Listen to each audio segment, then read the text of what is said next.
So many of you guys have heard a lot of the details regarding Mark Cerny's Wired interview where he was talking about the PlayStation 5. And one of the things that I think most of us wanted to actually hear was, what do they think about price? Because I feel like that's going to be very important next generation. Obviously, the PlayStation 5 is going to be very powerful. Obviously, the next Xbox Anaconda is going to be very powerful.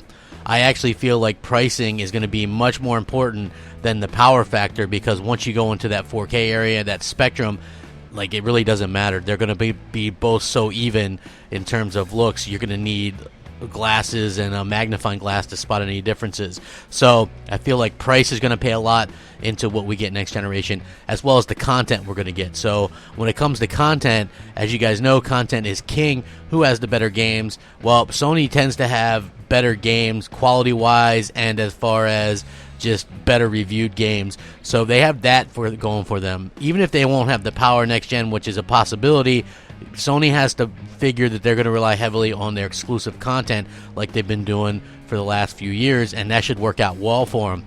Now, Mark Cerny, he did do an interview, but one of the things that was absent from the spec feature and feature breakdown was the console's price. He didn't mention it. He's Sony's lead console architect for the PS5, which is good news for everyone because the PS4 is actually a remarkable machine. But he actually did mention pricing in an interview, but it was simply left out.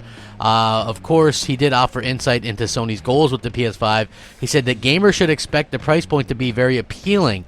In full, Cerny describes the PS5 price as appealing to gamers in light of its advanced feature set, but when asked how the console will fit into the traditional pricing range for comparison's sake, both the PS4 and PS4 Pro launched at $399. The PlayStation 3 launched at $499 with a $599 alternative, and both the PlayStation 2 and original PlayStation launched at $299.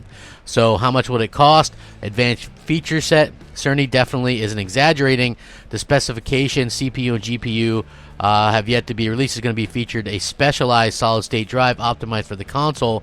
It's not difficult to imagine the cost of the hardware being more significant than the PS4, but he says it will be appealing in light of the hardware cost. He may be implying despite.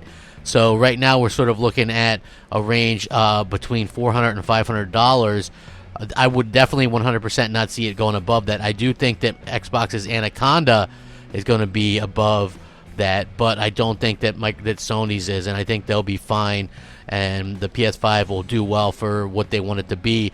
And this is really good news for them because, like I said, I feel like the price point is going to be super important along with the games that they have, and I think that's going to be incredibly important. So I would love to hear your guys' thoughts and opinions on this. Please let me know what you think. I will link this article. You can check it out. They left it out of the official review or the official news and things like that. So this is going to be the only way you're going to be able to read that. So let me know what you guys think. Rack 'em up. Have a great day. Crapgamer out.